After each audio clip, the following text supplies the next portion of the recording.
দুপুরের প্রবল বর্ষণও থামাতে পারেনি প্রতিবাদের সুর। ত্রিপুরা প্রদেশ অসংগঠিত শ্রমিক কংগ্রেসের ডাকে উদয়পুর জেলা কংগ্রেস ভবনের সামনে অনুষ্ঠিত হয় প্রায় 2 ঘণ্টার গণধর্ণা। উপস্থিত ছিলেন প্রদেশ কংগ্রেস সভাপতি আশিস কুমার সাহা, জেলা সভাপতি টিটন পাল সহ যুব, মহিলা ও শ্রমিক সংগঠনের নেতৃবৃন্দ। বক্তব্য রাখতে গিয়ে আশিস কুমার সাহা বিদ্যুৎ বিল বৃদ্ধির জন্য রাজ্যের বিদ্যুৎ মন্ত্রীকে কড়া ভাষায় আক্রমণ করেন। তিনি অভিযোগ করেন, সিএনজি, রান্নার গ্যাস ও নিত্য প্রয়োজনীয় দ্রব্যের লাগামহীন মূল্য বৃদ্ধিতে মধ্যবিত্ত ও গরিব মানুষের জীবন দুর্বিষহ হয়ে উঠেছে। বৃষ্টি উপেক্ষা করে কর্মী সমর্থকদের উপস্থিতি সরকারের প্রতি জন অসন্তোষেরই প্রতিফলন বলে দাবি করেন তিনি।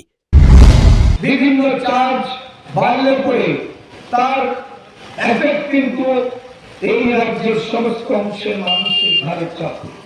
এটা শাসক দলের দ্বারা নিম্ন আয়ের মধ্যবিত্ত পরিবারের যারা কর্মী সমর্থক তাদের ক্ষেত্রে যেমন প্রযোজ্য হবে, বড়লোকদের ক্ষেত্রে যেমন প্রযোজ্য হবে, সমস্ত মানুষের এখানে যারা রক্ষা প্রশাসনের বন্ধুরা আছে তাদের ঘরেও কিন্তু এই বিদ্যুতের মাসুল বৃদ্ধির দায়ভার তাদেরকে নিতে হবে। ধর্নাকে ঘিরে এলাকায় মোতায়েন ছিল কেন্দ্রীয় বাহিনী, টিএসআর ও স্থানীয় পুলিশ। উদয়পুর থেকে বিপ্লবদের report, the news 9। GNM, BMLT or BMRIT. Admissions open for 2026-27. Address Airport Road, Nutan Nagar, Agartala. Join Vinayaka Institute of Health Sciences, where future healthcare professionals begin their journey.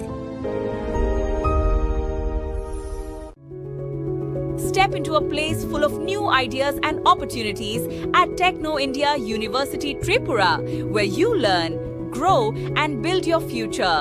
A place that truly helps your dreams become a reality.